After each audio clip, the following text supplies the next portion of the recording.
ఒకప్పుడు కొండలు మరియు దట్టమైన అడవుల మధ్య ఉన్న ఒక చిన్న గ్రామంలో ఎమిలీ అనే యువతి నివసించేది.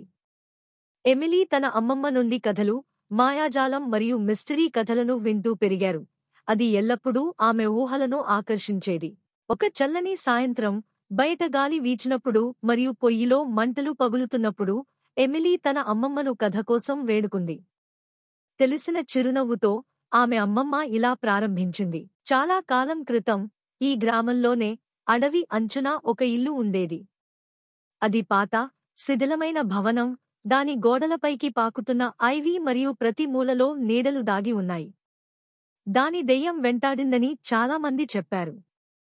మాజీ యజమాని, సంపన్నుడైన కాని ఏకాంత వ్యక్తి జాడ లేకుండా అదృశ్యమయ్యాడు. పురాణాల ప్రకారం అర్ధరాత్రి స్ట్రోక్లో వృద్ధుడి దెయ్యం హాల్స్లో తిరుగుతుందని, అతని శోక ఏడుపులు రాత్రంతా ప్రతిధ్వనించాయి. కొంతమంది కిటికీలలో వింత లైట్లు మినుకుమినుకుమంటున్నట్లు లేదా చీకటి గదుల నుండి వింతైన గుసగుసలు విన్నట్లు పేర్కొన్నారు. గ్రామస్తుల హెచ్చరికలు ఉన్నప్పటికీ ఒక ధైర్యవంతుడు పాడుబడిన భవనంలోకి ప్రవేశించడానికి ధైర్యం చేశాడు. అతని పేరు థామస్.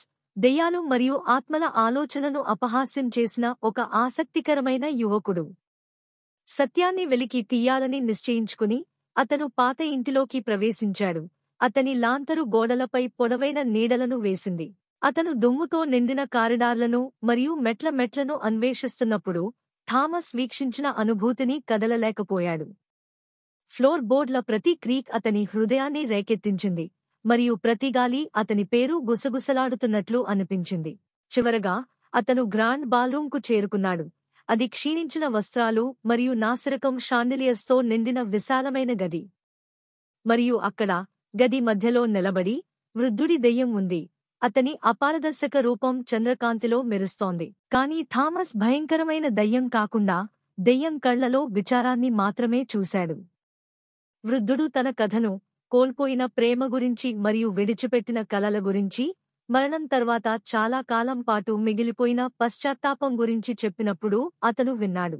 ఆ రోజు నుండి థామస్ మాన్షన్ను క్రమం తప్పకుండా సందర్శించాడు, దెయ్యాన్ని కథలు మరియు నవ్వులతో ఉంచాడు.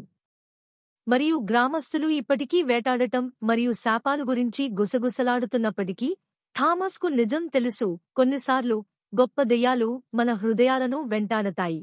ఆమె అమ్మమ్మ కథను పూర్తి చేస్తున్నప్పుడు ఎమిలీ విస్మయంతో కూర్చుంది. ఆమె మనస్సు దెయ్యాల భవనాలు మరియు ధైర్య సాహసాల చిత్రాలతో నిండిపోయింది.